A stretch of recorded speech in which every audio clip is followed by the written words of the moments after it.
Welcome back, everybody, to this week's episode of Maximum Octane. This is your host, Kim Hickey. Joining me today, I'm super excited about my guest, my friend and colleague, Mr. Mike Warren. How are you, Mike?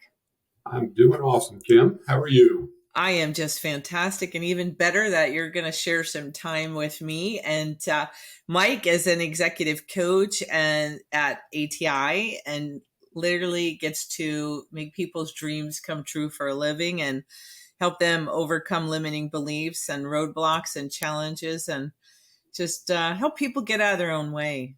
Help people get out of their own way. And he's very inspirational. Mike also, along with Kevin Myers, we have a devotional group that meets twice a week. That's really just fantastic and kind of neat. It was something that we started during the pandemic, and it just stuck. One of those things we thought we'd be doing for a week or two.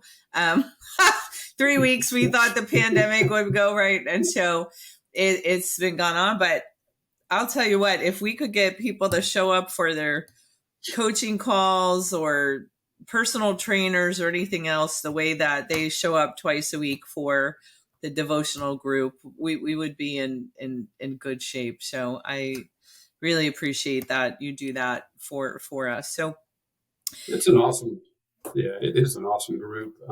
And I agree. We were looking to fill a need, and we really thought that it was just going to go a couple of months, maybe a couple of weeks.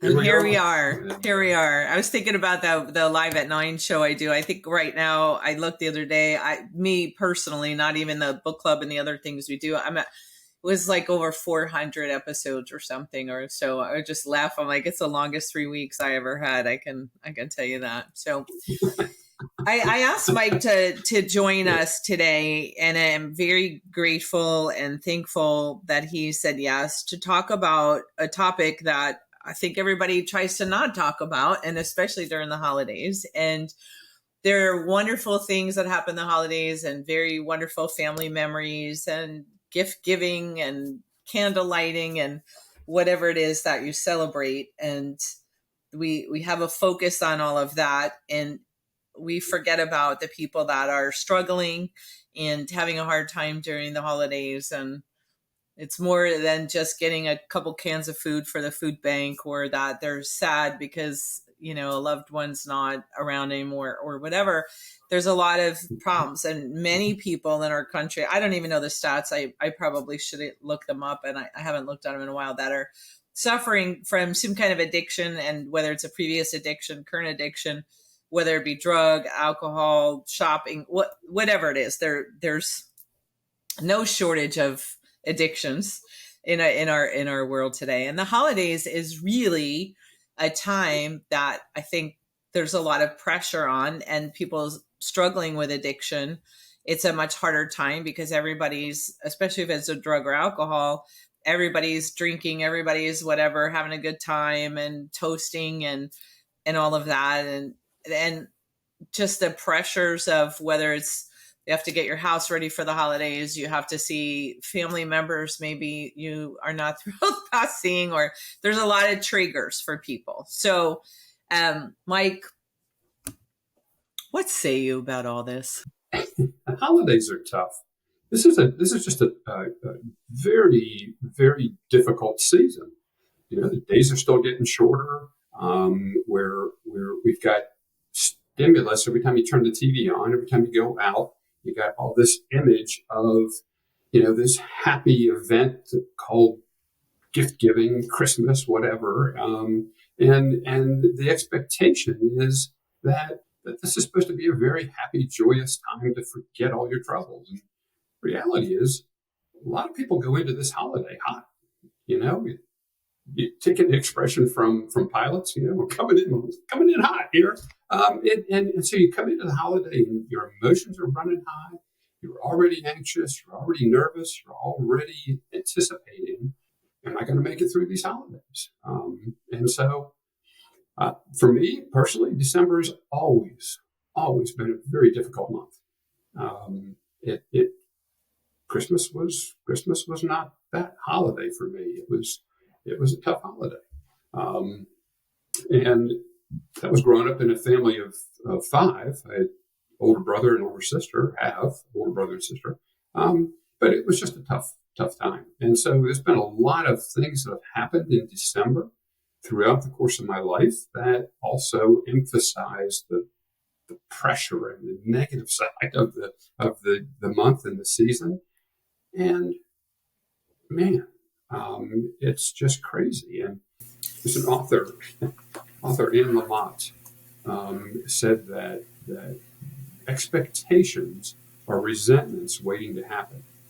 And basically what that means is that we have all this stimulus of it's supposed to be happy, it's supposed to be joyous, it's supposed to be great. And yet when that doesn't happen, what happens out of that? We develop these resentments, and wow, life gets out of control very, very quickly then. So how do we deal with all this stuff, right? It's important to know that we can deal with it. And how do we do that? Well, that is the big question. Yeah. That is. And, there's such a high expectation on people. I know in my home growing up, I had I come from a Irish Catholic, very boisterous family, as I'm sure you can imagine, and my grandparents owned a bar, and, there was a lot of drinking in my household growing up, in any family gatherings, and it was just crazy. And either somebody was on the wagon or they were off the wagon, or, the family would take bets of who was going to fall off the wagon and who was going to lose their cool or go crazy for the holiday or the whatever. And it was so stressful. And even as a child, it was almost like a dread thing of oh, we got to go there. Oh, we got to see that person. And oh, they're going to be crazy. And it's it's hard to learn to say no. And, as an adult, you get to remove yourself from situations and say, I'm not going to go there, or I'm not going to bring my children there, or I'm not going to do whatever. But I think it takes a little bit to get there, to understand that there's situations that you don't have to be in, and you don't have to you shouldn't feel like you need to be there. And if something is not affecting you positively, to just say, hey, this is great, but not for me. Yeah, exactly. There's it's an awareness kind of a thing. A lot of times it took me, say this, it took me a long time to realize that I have choices. And so what are those choices, and how do I know what choices I've got? And then, then there's that piece of practicing those choices and putting them actually into play, applying them to real life. This season is also a season of family, as you mentioned, and the family that we came from. I refer to that as our family of origin. Our family of origin are some of the most difficult people to deal with in the world. And it shouldn't be that way, but a lot of times it is. And so having a plan, knowing what the triggers are for this season really is important. There was a time when alcohol played a very, very, very large role in my house, my life, my marriage. And when that stopped abruptly, and then it was, how do we go to a holiday party? Holiday parties are all about drinking. They're all about trying to, one up the next person, and then dealing with those difficult family members. And so we developed a process where we would just say, okay, we're going to have a plan going into this particular party, knowing that there was going to be a lot of alcohol there. And so this was a trigger for us. This was something we wanted to participate in because it was family. And yet we didn't want to go into it the way we always did. We wanted to do something different. So we would go early. We would visit with everybody. And as the night wore on and everything kept flowing, we just kind of gracefully said our goodbyes and left early. So we were able to be there, experience the family, have conversations, and then step out before we got to a place of being overwhelmed. So it was a game plan, and it worked.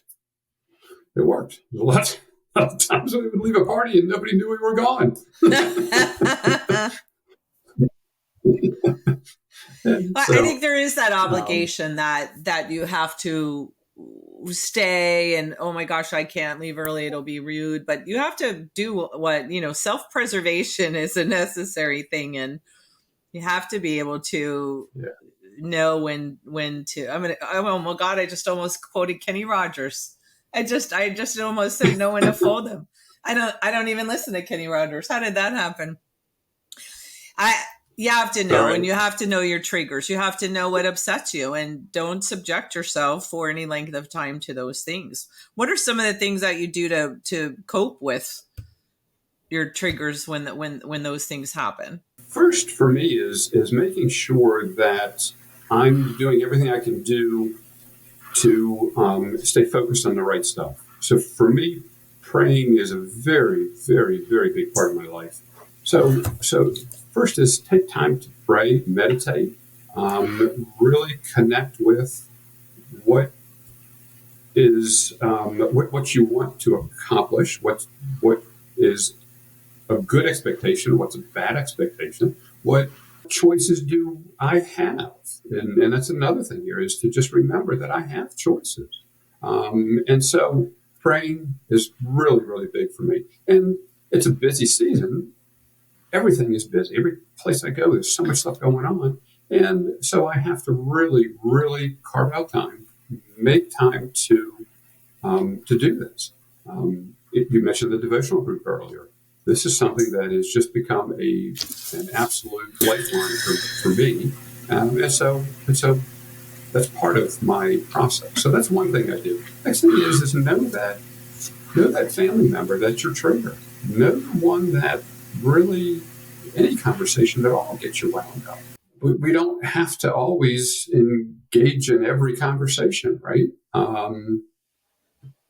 There's always that family member. There's always that conversation, politics, or some family incident, or whatever. And I would just offer up that we don't have to participate in every argument we're invited to. We don't have to do that. And we have a choice. And families sure know how to push your buttons, though. So it's I swear it's like they just on purpose be like, here's gonna set everybody crazy. Let me bring this up. Exactly. And it's not always the family members; it's their significant others, or holy cow. That's right. Or it could be extended family. It could be that extended outlaw from the other side of the family, right? Yeah, I love that you don't have to participate in every argument, discussion you're invited to. And that's huge, because so many times we get ourselves all worked up over something just stupid that we didn't need to even have a conversation about. Right. And yet, how many times do we stop and think prior to that event that we can say no, right? No is absolutely a complete sentence. And so knowing this and thinking about this event before you walk in the door helps to prepare and helps to keep me grounded so that I can watch and observe. I'm just going to share this for what it's worth. A lot of times we go into an event and we're looking to medicate right away. And so whatever it is that we're using to medicate at that party, be aware of that too. And try to really stay focused on awareness and being prepared for these conversations and these people, and save the medicating for when you get back home. But at the party is not the place to be doing that. So again, and I just share that. That's something that I learned. I have to be on my guard 100% at these events. And again, keep in mind this is something I'm already going into these events with a depleted emotional reserve, right? With a depleted emotional outlook on things. And so it takes a lot of work for me to go into these things and a lot of energy. And when I come back out and I'm still intact, I'm still whole, and I can breathe and I can sleep good that night, yeah, it's all worth it. Absolutely all worth it. Just want to also mention that, listen, there are people that have wonderful times when they go places and don't have stress. I don't know Oh, any of yeah, them. I mean, I yeah, have a great time with my family where I go things now as, an adult, but like this is not everybody has the same situation, but there isn't anyone I speak to that there's not one person in the family or one thing that they have to eat, their grandmother's fruitcake or whatever, that they're like, oh, I have to go and eat that. That there's like this dread of going, and there's so much pressure everywhere to just be this Norman Rockwell perfect thing, and life is not perfect. Life is not pretty sometimes. Life is messy, and I read the newsletters. There's still people that send out those Christmas newsletters, and they're like, everything you look at it, it's like these people are so perfect. They have to be robot. They have the most perfect job. They have the most perfect children. Their children won every award in the world. They're out saving children in China and creating yeah, new genes and yeah. DNA, and it's all this stuff, and I just think, wow, you guys must be pretty bored, because there isn't. I don't understand what I'm reading, because this has not ever been. And one of my best friends since, gosh, we're 13, I think. She was the one year was like, I'm sick of these letters. They're crap. There's nobody. I know all these people, and this is crap. And she had sent out a Christmas newsletter, and her husband had injured his back and he was being a whiner, and she was having to wait on him hand and foot. She was exhausted, and her kid bit somebody at daycare, so they were calling him the vampire, and he wasn't allowed to go to day. And she put all the like real life stuff in it, and everybody just loved it. We were like, thank goodness, here's a real family. Here's a real family going into the holidays. Here's whatever. I read some of those things, or you watch the Hallmark commercials, and it's like, I feel like I need to have a apron on and heels Right. to serve my dinner. And oh my gosh, have you seen some of the charcuterie boards people are making? I can't. They're like houses and villages, and who's got time for that? Exactly. Life is Exactly. messy. If that's our expectation, then how in the world are we ever going to meet that? Life is messy. Yes. I can't make a salami river. I can throw salami. I can cook, but I'll tell you what, some of those things people make, they have to be, and they're so stressed. I think that's the thing for me, that like my friends or family that are doing some of those things, they're so stressed to make a stupid perfect charcuterie board or whatever. And I mean, like, they're literally losing sleep over it because they can't get their salami rows perfect. And I'm like, who cares? Just throw the salami on it.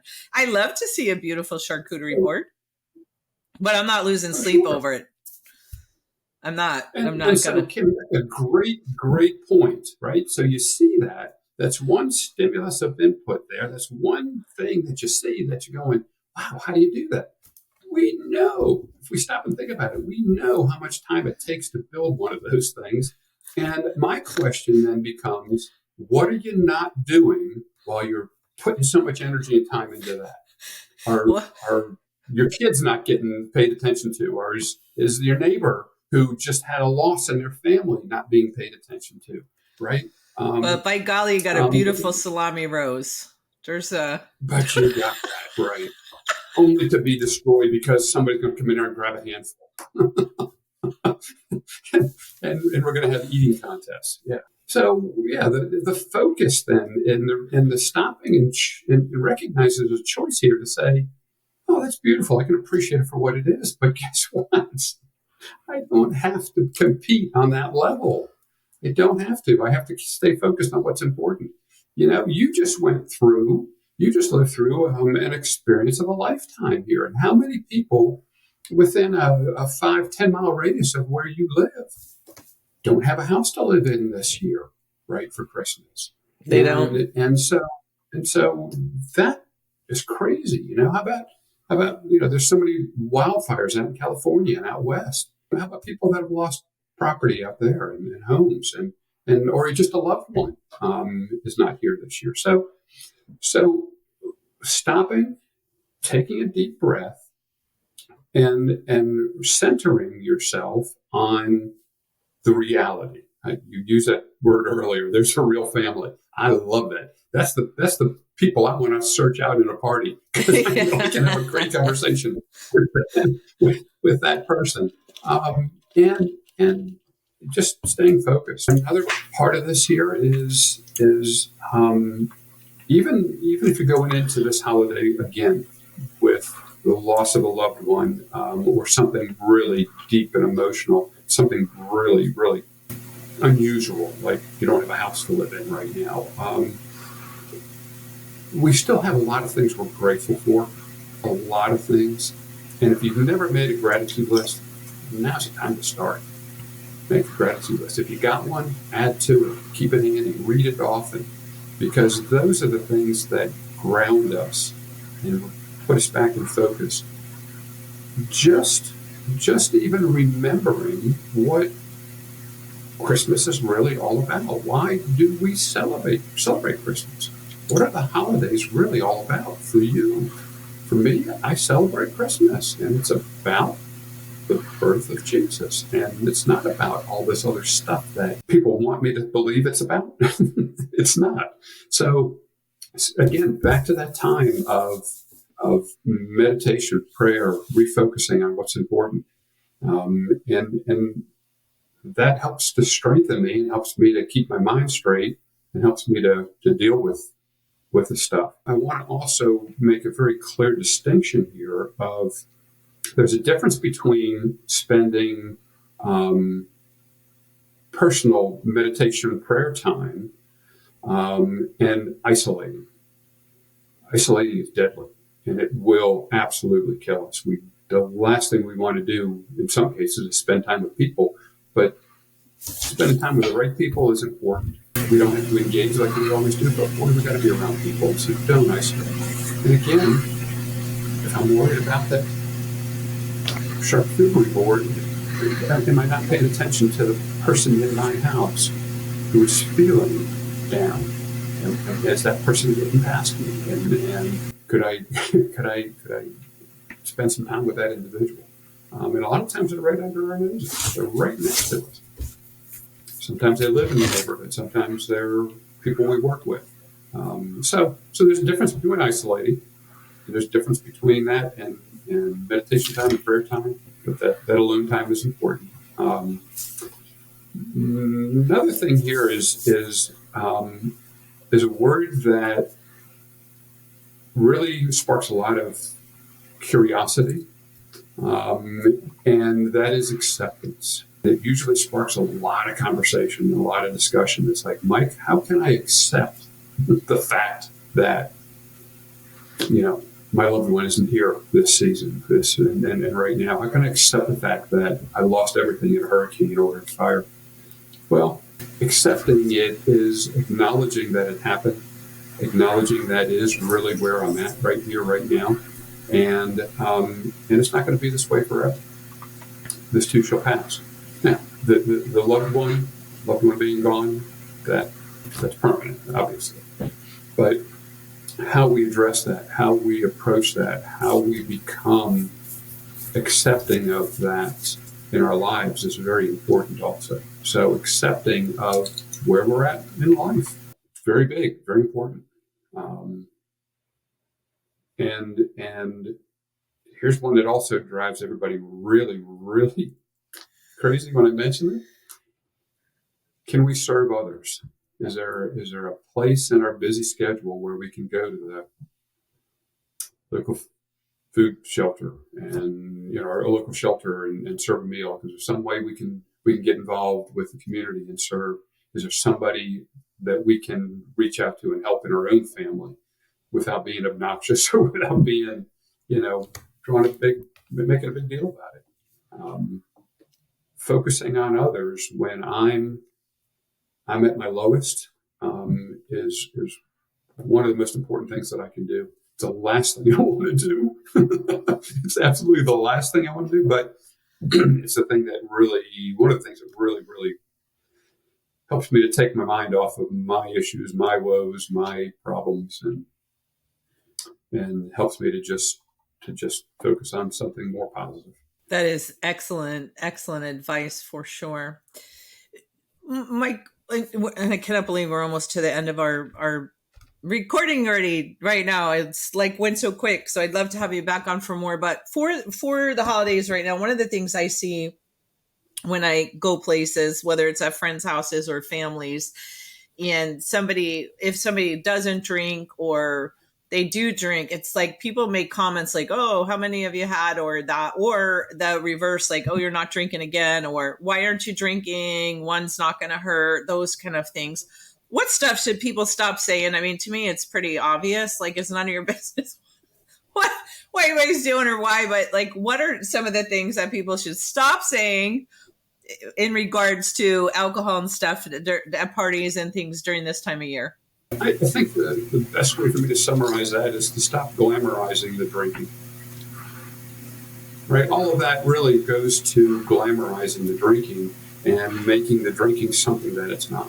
And so why glamorize it? Right? So how many have you had? And I can outdo you. And oh man, let me tell you about what I did last night. And I got so drunk. And that's just glamorizing something that is really doesn't need to be glamorized. So, anything along those lines. Yeah. I see also when people are trying to not do something, whether it's they're not eating sweets or they're not drinking or whatever. There's always somebody or more than one somebody that's like, oh, you can have, it's Christmas or it's Hanukkah or it's whatever. You can have a drink. It's, you can have a toast or you can have a cookie or you can restart tomorrow. How harmful is that to people when you're saying those things? Well, it's you have to expect that. Again, that's an expectation you have to understand is going to happen because people are trying to justify their own actions in a lot of cases, and that's where no becomes a complete sentence. No, I'm not doing it. Now, is this and so this is not easy stuff. I'm talking about it like it's really simple and easy, but there's been many occasions where I've had to step out and maybe go out in the backyard or front yard and make a phone call to one of my buddies and say, you wouldn't believe what's going on here right now, and vent and blow it off on the phone in this conversation. And so I've got a team of guys that we do this with each other.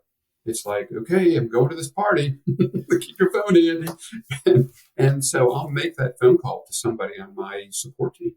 And so it's not that we want somebody to stop saying that.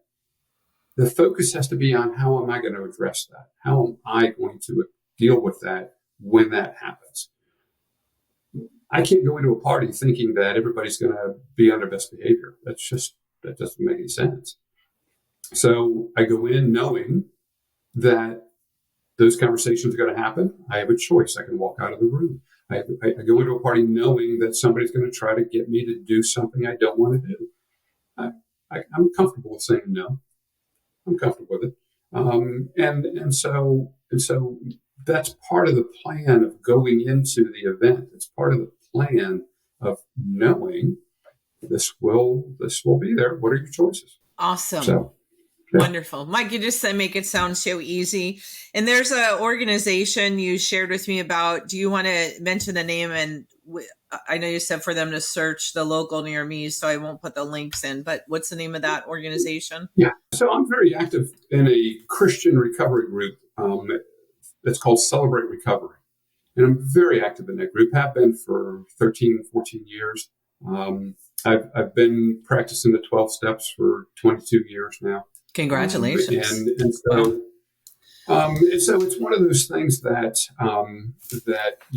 very active in it. It gets me to the place where I'm serving also, and I'm sharing and giving back. And so Celebrate Recoveries are at churches all over the world. And so, if you're looking to get some help and find a new way to do things, a new way to live. Celebrating Recovery near me is worth checking out. Thank you so much for your time today. And I really would like to have more conversations about this because, being entrepreneurs and leaders and business owners, it's not just about the KPIs and the numbers, although we do talk about them in sales things and leadership things. Is we have to deal with the person, right, that is trying to lead and all of that. So I think these conversations are important, and I am so thankful that you agreed to share your story with me and with us today. And so thanks for having me, Kim. Yeah, thanks for asking. Thanks for having me. All right, everybody, that is it for this week's episode. I will be back next week, and in the meantime, stay safe, make good choices, and stay inspired. Bye-bye.